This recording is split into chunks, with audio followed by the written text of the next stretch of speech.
Eicher का भी hype बढ़ रहा है क्योंकि इसमें नए नए ब्रांच जैसे पुणे, कोलकाता, भोपाल, बहराम तो नया नया बीटेक कोर्स लॉन्च हुआ। कोलकाता में बीटेक इंजीनियरिंग का आया है, डेटा साइंस एंड एआई वाला कुछ करते हैं। इसमें रिसर्च होता है ज़्यादातर, रिसर्च वाले जैसे कि साइंटिस्ट बनना है, और इंजीनियरिंग में रिसर्च में अलग अलग चीज़ें होती हैं, लेकिन इसमें तुमको पीएचडी करना होता है। तो मैं सब कुछ अच्छे से बताऊँगा आइसर के बारे में। क्योंकि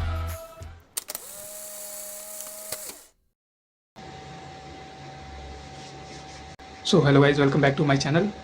दिस इज़ आलोक, योर सनपाई। और आज हम बात करने वाले हैं आइसर के बारे में, आईएटी, जिसका कि फुल फॉर्म होता है आइसर एप्टीट्यूड टेस्ट।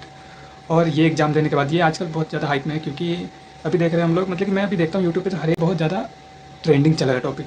आइसर का एग्ज़ाम भी आने वाला है, 25 मई को है इस बार, और मैंने भी दिया है। So I will also give this exam. IISER जो कि समझ लो कि ये भी गवर्नमेंट कॉलेज हुआ, और जिसमें कि रिसर्च बेसिस पे मेरा सीयूटी का भी है 26 तारीख को और 30 तारीख को, और आइसर का है 25 तारीख को। तो यही है, मैं दोनों को एक साथ टैकल कर रहा हूँ। तो आज की वीडियो में हम बात करने वाले हैं आईएटी के बारे में पूरे अच्छे से। तो मैं पहले बता देता हूँ कि आइसर एक काफ़ी मतलब कि रेप्यूटेटेड, एकदम बहुत अच्छा कॉलेज होता है। इसमें रिसर्च बेसिस पे पढ़ाई किया जाता है। लाइक इसमें साइंटिस्ट वगैरह जो होते हैं, इसमें मेनली ये होता है कि रिसर्च वाला पढ़ाई, और फिर पीएचडी करते हैं लोग। पीएचडी या फिर वहीं से, या फिर फॉरेन जाकर, मोस्टली फॉरेन जाकर पीएचडी करते हैं। और ये समझो कि आईआईटी के बाद इसी का नंबर आता है, आईआईटी, एनआईटी और आइसर का दोनों का लेवल सही होगा। लाइक बहुत बड़ा कैंपस होता है, टोटल 7 आइसर्स है, और कुछ कुछ का मेरे को नाम याद है। सबसे टॉप में आता है पुणे, आइसर पुणे, आइसर कोलकाता भी नया है, आइसर कोलकाता, पुणे, मुझे याद नहीं है नाम, लेकिन आइसर पुणे, कोलकाता, भोपाल, बहरामपुर, तिरुवनंतपुरम, टीवीएम जिसको बोलते हैं, और यही सब है। मुझे याद नहीं है, लेकिन यही सब है। मोहाली। आइसर के बारे में और मैं बताऊँ तो देखो, इसका एग्ज़ाम पैटर्न ऐसा होता है कि ये 240 नंबर का होता है। इसमें PCMB, physics, chemistry, math and bio, चारों कंपलसरी होता है, मतलब कि चारों देना ही है।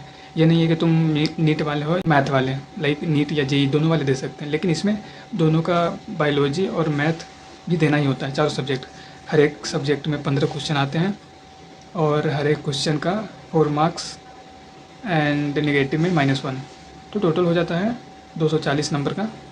एंड कट ऑफ देखो, जनरली मैं बताऊंगा, जनरल का तो कट ऑफ जाता है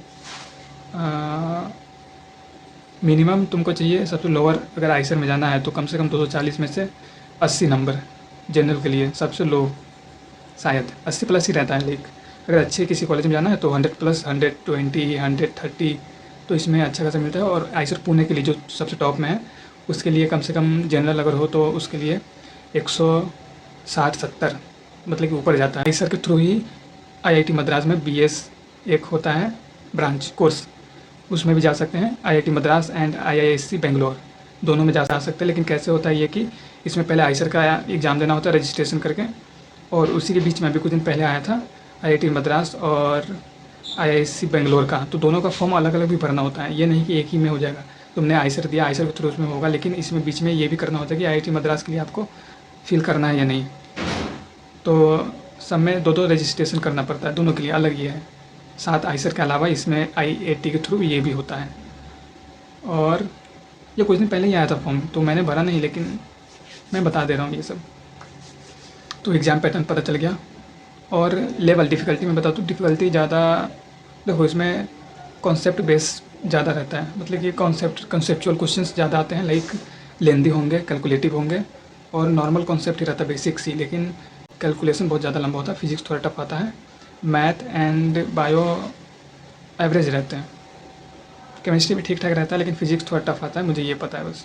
देखो, अगर तुमसे अगर आईआईटी तुम्हें जाना है, आईआईटी नहीं हुआ तो ये अच्छा बैकअप चॉइस है। तो मैंने इसलिए मैंने बहुत सारे एग्ज़ाम का किया था, लेकिन अभी देखा मैंने कि आइसर का भी हाइप बढ़ रहा है, क्योंकि इसमें नए नए ब्रांच आए हैं। लाइक कोलकाता में बीटेक इंजीनियरिंग का आया है, डेटा साइंस एंड एआई वाला कुछ कर, तो नए नए इसमें कोर्स लॉन्च किए हैं, क्योंकि एआई का जो इनोवेशन हो रहा है ज़्यादा, तो इसलिए। एंड पहले था कि इसमें बस रिसर्च वाला टाइप होता था, कि जिसमें रिसर्च तुमको दिन रात पढ़ाई करना पड़ेगा, ऐसा मेहनत वाला, लेकिन बीटेक भी कर सकते हैं। इसलिए बहुत ज़्यादा हाइप इसलिए बढ़ा है क्योंकि इसमें बीटेक का कोर्स लॉन्च हुआ है नया नया। तो बस यही कारण है कि आजकल लोग इसके बारे में बातें कर रहे हैं, क्योंकि पहले इसका किसी को पता नहीं था, लाइक ज़्यादा फॉर्म भी नहीं फिल होता था। और टोटल सीट मैं बता देता हूँ, 2500 के आसपास टोटल सीट होते हैं, हाँ लगभग इतना ही। तो बस यही है, थोड़ा सिलेक्शन रेशियो भी थोड़ा गड़बड़ है, लेकिन मेहनत करनी पड़ेगी अगर आपको सीट चाहिए आईसर में भी। तो अगर जेईई मेंस लेवल की आप पढ़ाई किए हो तो ठीक है, उसके अलावा लेकिन सबका क्वेश्चन पैटर्न अलग अलग रहता है, आपको प्रैक्टिस करना पड़ेगा। प्रैक्टिस करने के लिए यूट्यूब पे एक ही चैनल है जो कि साई अस्त्रा करके यूट्यूब पे चैनल है, जो कि नाइसर के बारे में, पढ़ाई के बारे में वो डिस्कस करते हैं वहाँ पे। तो आप वहाँ पे जाकर चेक कर सकते हो बाकी सारी डिटेल्स, कट ऑफ्स वगैरह वगैरह। मैं तो बस आया हूँ कि एग्ज़ाम के बारे में बताने कि इसका हाइप क्यों बढ़ रहा है। हाइप बढ़ने का रीज़न बस यही है कि उसमें नए नए कोर्स लॉन्च हुए हैं इंजीनियरिंग के लिए, बीटेक के लिए। पहले बीटेक के लिए नहीं था, और इस साल से और ज़्यादा बहुत सारे ब्रांचेस खुल गए उसमें, तो इसलिए बहुत ज़्यादा अच्छा है, हेल्पफुल भी है, और मुझे भी लगता है कि काफ़ी अच्छा है। अगर IIT नहीं हुआ तो ये भी हो जाएगा तो काफ़ी बेहतर है। That's all.